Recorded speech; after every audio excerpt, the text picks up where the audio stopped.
Welcome back. I'm at the dock at Sethawadi Kite. It's very windy today, as it tends to be here. Today we're going to talk about the navigation techniques you need to use while body dragging to be able to get your board back quickly and easily every time. We spend a fair bit of time teaching this in our lessons because it's very important for two reasons. Number one, if you're at that point where you're trying to water start and you crash and you get separated from your board, which is inevitable, it's very frustrating and time wasting to be bobbing around helplessly trying to get your board back so that you can ride again. And we see this a lot. The second reason is while we're going through these techniques to help you become a good body dragger, that's where you're improving all those little points and skills along the way that you're going to need for riding anyway. Your kite control, controlling which direction you're moving. So here's the video, enjoy it. All of these board recovery things are kind of based on the assumption that you already have a certain set of skills, and that's why we spend all this time doing the body dragging first. One of those skills is to be able to body drag at a nice upwind angle, right? And so your wind window is going to be about here. Being able to go in this direction is very important, and if you recall, one of the skills in being able to do that is to control the kite with one hand, steady like a rock, sheeting it in and sheeting it out to minimum power without having the kite shoot to the top of the window, which is a very common thing, yeah. Okay. And the other one is your body position and angle, and that's what we talk about in the pizza slice here, yeah. Make sure you're going upwind. This pizza slice angle is an analogy that we use. It's the angle when you're body dragging between the front lines of your kite and your outstretched arm when you're trying to go upwind. And this angle is crucial, but also we need to make sure that you can go across the wind just by lying on your stomach, and also how to use power strokes to go downwind of the edge of your window. So you kind of want to be able to, on both sides, have any range of direction between here and here, which you already have, pretty much, right? Another skill that's really important is being able to look past the kite, because a lot of people, it's normal to get tunnel vision at the beginning and their eyes are always locked on that kite. So that's one of the things we look for. We're watching your eyes to see that you're able to look around the area. And that includes, before you change direction, checking first, do a shoulder check, right? And another important skill, which some people still have a hard time with even after a while, is being able to bring the kite from this side of the window to this side of the window at minimum power, right? Which means with one hand while you're body dragging, because your other hand is still in the water, being able to bring it up and keeping this bottom line loose. So, and another important part of bringing the kite across at minimum power, which a lot of people miss, is when we bring it across, we're stabilizing it with two hands before we go into the upwind body drag position. Also requires a pretty good understanding of where your across the wind line is.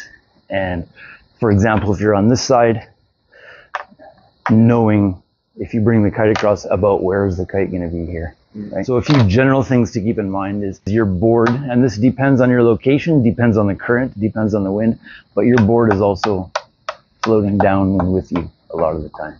We always want to approach the board from across the wind like this.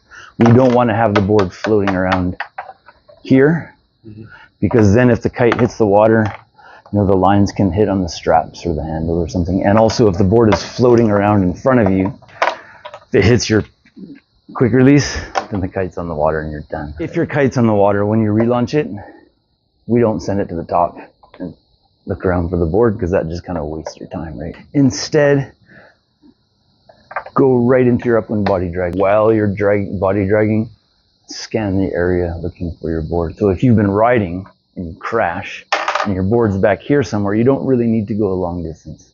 Keep your zigzags nice and short. Okay. Another reason why we don't want to get way far away from the board is during that time somebody else might come between you and the board, and then you're kind of stuck because you can't go get your board, which kind of sucks, yeah. And also what tends to happen is if you go really far away from your board. A lot of times we see people doing what we call an unnecessary upwinding, which means if they're here or the board is downwind, they're still trying to body drag upwind. Did that happen to you at all? Yeah.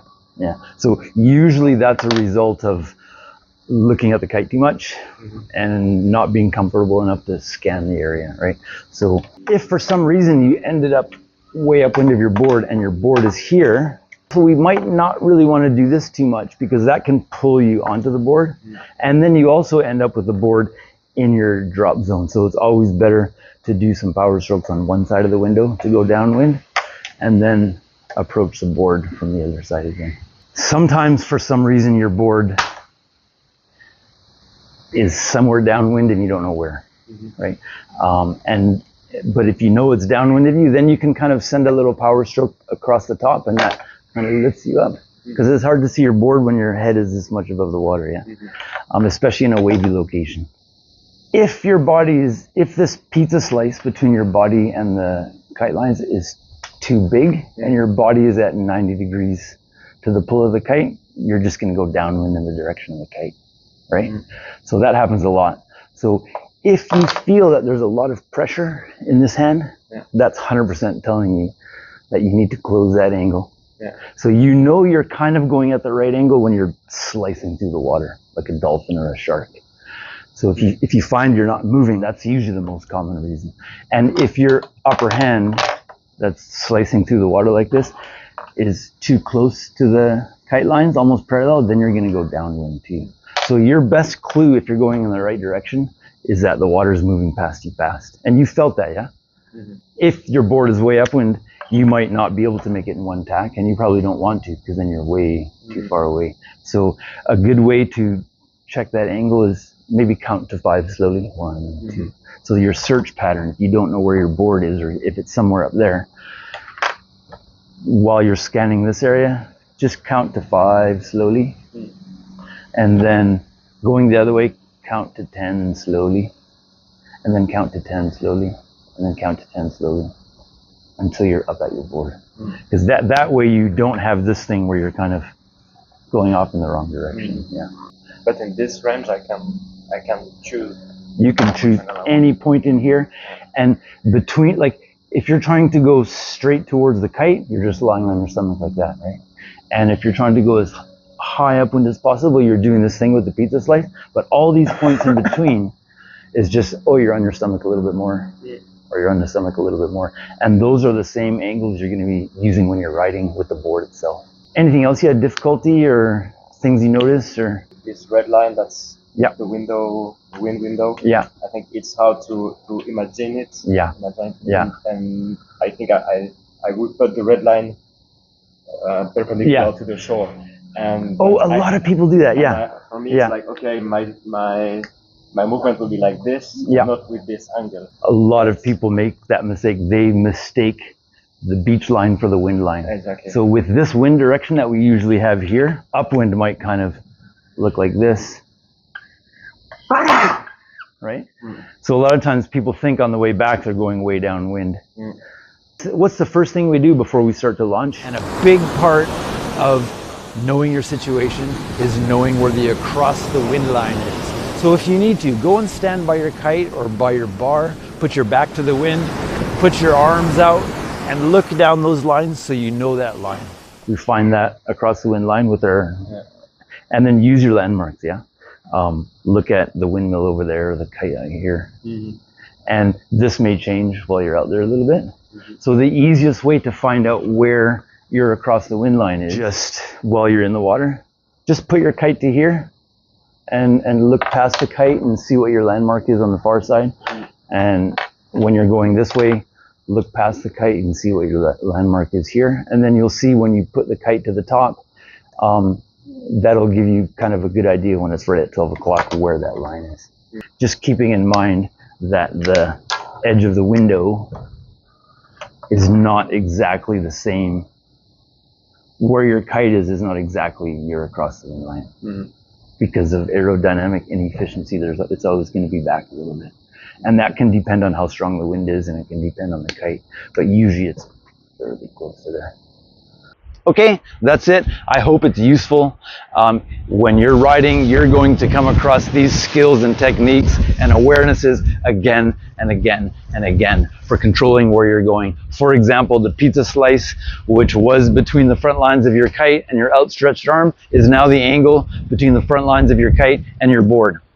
So the better you are at all of this, the sooner you're going to be good at kite surfing. See you on the water.